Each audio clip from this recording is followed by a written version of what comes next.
اگر آپ لوگ بھی چاہتے ہیں کہ آپ کے رزق میں اضافہ ہو، آپ کے مال میں برکت ہو، تو ایک چھوٹا سا واقعہ سن لیں۔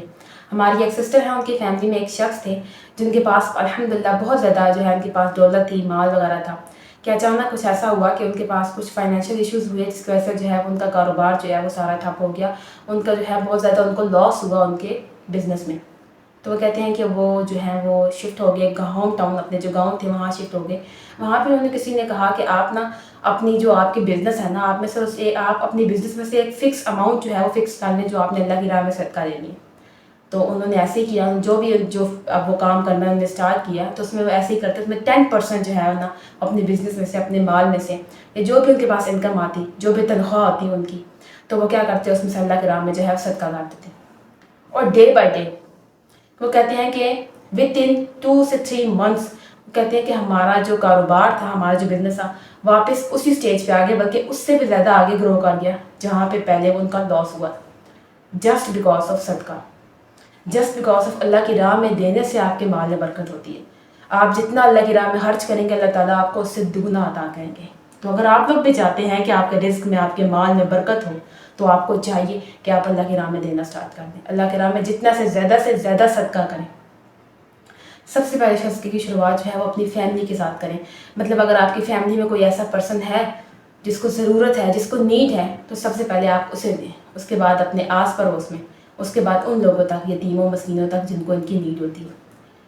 اس کے علاوہ اگر میں آپ کو ایک اور بات واقعہ سناتی چلوں، صحابہ کرام بھی ایسے ہی کرتے تھے۔ حالانکہ پہلے زمانے میں جو عرب کا زمانہ تھا، وہاں پہ لوگوں کے پاس اتنا مال دولت نہیں ہوتا تھا، لوگ پتے کھا کے گزارا کرتے تھے، جیسے تیسے وہ گزارا کرتے تھے، ایک دن میں 2 دفعہ کھاتے تھے، اور ہم الحمدللہ 3 دفعہ کھا کے پھر بھی ناشکری کرتے ہیں۔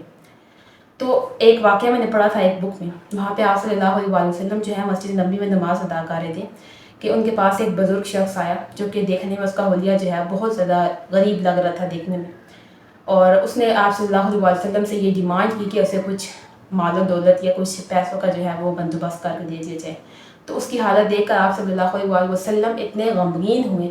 ہمارے آپ صلی اللہ علیہ وسلم جو تھے نا، ان کے دل میں جو بھی بات ہوتی ان کے فیس پہ ان کے ایکسپریشن جو ہے وہ ظاہر کر دیتے تھے۔ مطلب اگر وہ غضبناک ہوتے تھے، غصے میں ہوتے تھے، تب بھی ان کے فیس سے پتہ چل جاتا تھا، مطلب اگر وہ خوش ہوتے تھے تو ان کا جو چہرہ تھا وہ سورج کی طرح روشن ہو جاتا تھا۔ تو بہرحال کہ جب وہ بندہ آیا، وہ بزرگ آیا، تو آپ صلی اللہ علیہ وسلم سے اس نے ڈیمانڈ کی، تو آپ صلی اللہ علیہ وسلم یہ دیکھ کر بہت زیادہ غمگین ہوئے۔ انہوں نے پھر اعلان کیا کہ جو بھی چاہتا ہے کہ اس کے رزق میں برکت ہو، تو وہ اللہ کی راہ میں خرچ کرے، صدقہ دے۔ ایک آدمی جو ہے وہ مسجد نبوی سے فوراً سے اٹھ کر گھر گیا، اور اپنے گھر سے جتنا مال اس کے پاس تھا وہ اپنے کندھے پاڑی اولاد کا جی لے آیا، اور اس نے آپ صلی اللہ علیہ وسلم کے سامنے جو ہے وہ رکھ دیا۔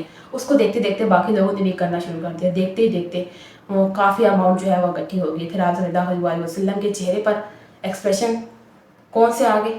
خوشی والے آ گئے، اور انہوں نے پھر آپ صلی اللہ علیہ وسلم نے اعلان کر دیا کہ جس کے گھر میں جتنا بھی رزق ہے اس کو چاہیے کہ وہ اللہ کی راہ میں خرچ کرے۔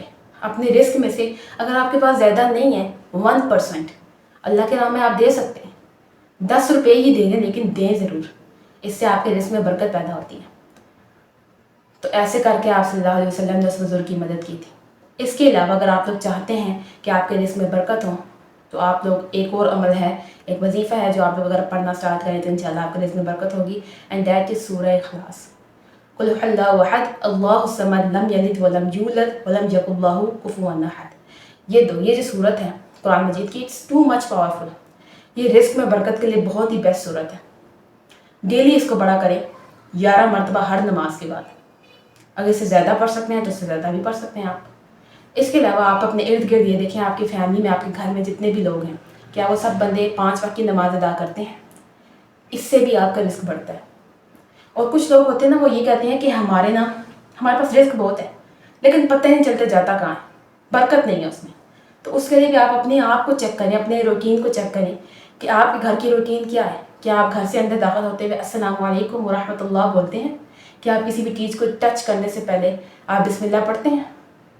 نہیں، تو اٹس مین آپ کے رزق میں برکت نہیں ہوگی۔ پھر اگر آپ لوگ چاہتے ہیں کہ آپ کے رزق میں برکت ہو، تو آپ کو چاہیے کہ آپ اپنی روٹین کو، اپنے اسکیجول کو، اپنے شیڈیول کو چیک کریں، چینج کریں، اور اسلامی طریقے سے مطابق اس کو جو ہے وہ کرنا سٹارٹ کریں۔ انشاءاللہ تعالیٰ پھر دیکھیے گا آپ کے رزق میں برکت کیسے ہوتی ہے۔ اس کے علاوہ ایک چھوٹی سی بات آپ کو اور بتاتی چلوں، اگر آپ لوگ چاہتے ہیں کہ آپ کے رزق میں برکت ہو تو باوضو رہا کریں۔ ایک شخص اسی طرح آپ صلی اللہ علیہ وسلم کے پاس آیا تھا. اس نے کہا تھا کہ آپ مجھے کوئی ایسا عمل بتا دیں, کوئی ایسا طریقہ بتا دیں کہ میرے رزق میں برکت پیدا ہو جائے یا مجھے بہت زیادہ رزق مل جائے. تو آپ صلی اللہ علیہ وسلم نے بھی اسے کہا تھا کہ تم باوضو رہا کرو. باوضو رہنے سے ایک تو شیطان آپ کے پاس نہیں آتا, سیکنڈ اگر آپ رات کو باوضو ہو کر سو جاتے ہیں تو ایک فرشتہ آپ کی حفاظت کرتا ہے. اینڈ دا تھرڈ, جو شخص باوضو رہتا ہے اس پر اللہ کی رحمت نازل ہوتی ہے, وہ وسوسوں کی طرف شیطان کی چالوں میں نہیں آ سکتا. تو کوشش کریں کہ ہر وقت وضو میں رہیں, 5 وقت کی نماز پڑھیں, اپنی ہیبٹس کو چینج کریں, اسلامی روٹین کے مطابق اپنی لائف کو اسپینڈ کریں اور پھر دیکھیں کہ آپ کی رزق میں اضافہ کیسا ہوتا ہے انشاءاللہ تعالیٰ.